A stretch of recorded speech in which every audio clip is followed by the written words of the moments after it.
রাজশাহী বিশ্ববিদ্যালয় থেকে আটক কথিত 2 ছাত্রলীগ কর্মীকে জুলাই হত্যা মামলায় গ্রেপ্তার দেখানো হয়েছে। অন্যদিকে শিক্ষার্থীদের উপর হামলার ঘটনায় ক্যাম্পাসে উত্তেজনা বিরাজ করছে।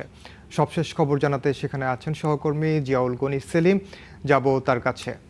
সেলিম, জানাবেন যে আটক দুজন করা হয়েছে তাদেরকে আসলে কিসের ভিত্তিতে আটক করা হয়েছে, তারা আসলে কারা, এবং যে হামলার ঘটনা ঘটেছে সাধারণ শিক্ষার্থীদের উপর, কারা আসলে এই হামলার সঙ্গে জড়িত, কাউকে কি এখন পর্যন্ত শনাক্ত করা গেছে?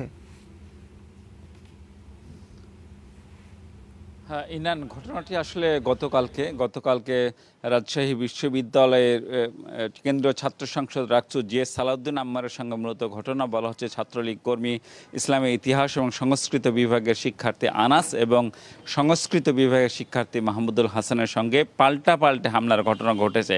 সর্বশেষ ঠিক আমার পেছনে এই রুমটিতে সালাউদ্দিন আম্মারের নেতৃত্বে আসলে রিডিং রুমে যখন তারা আশ্রয় নিয়েছিল আনাস এবং মাহমুদুল হাসান, তখন সালাউদ্দিন আম্মারের নেতৃত্বে এখানে এই রুমের মধ্যে এসে তাদেরকে পেটানো হয়, পিটিয়ে তাদেরকে পুলিশে দিয়ে দেওয়া হয়েছে। পুলিশে দেওয়ার পর তাদের দাবি ছিল, অর্থাৎ সালাউদ্দিন আম্মারের দাবি ছিল নতুন মামলা করে তাদেরকে গ্রেফতার দেখানো হোক। কিন্তু পুলিশের সঙ্গে বৈঠকের পর বিশ্ববিদ্যালয়ের কর্তৃপক্ষ আগের অর্থাৎ জুলাই অভ্যুত্থানের সময় যে ছাত্রলীগ হামলা চালিয়েছিল সাধারণ শিক্ষার্থী বা আন্দোলনকারীদের উপর, সেই মামলায় অর্থাৎ পুরনো মামলায় তাদেরকে গ্রেফতার দেখানো হয়েছে।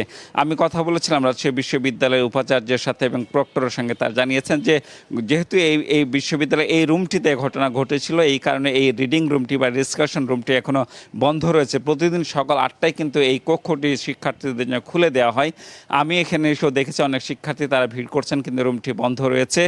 আপনি হয়তো দেখতে পাচ্ছেন যে পেছনে সিরিয়ালের ব্যাগ রাখানো হয়েছে, যে শিক্ষার্থীটি খোলার অপেক্ষায় আছে, যে খুললে তারা আসলে পড়াশোনা করতে পারেন। তারা পড়াশোনা করতে পারছে না এই রুমটি বন্ধ থাকার কারণে। কর্তৃপক্ষ বলছে যে এটি একটি তদন্ত কমিটি গঠন করা হবে এবং তদন্ত কমিটি গঠনের পর প্রতিবেদন দিলে তারপরে এই কাজটি শুরু হবে।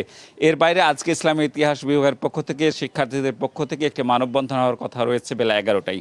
তো রাজশাহী বিশ্ববিদ্যালয়ের সর্বশেষ পরিস্থিতি আমার কাছে এই ছিল। ইনান। সেলিম, আপনাকে ধন্যবাদ।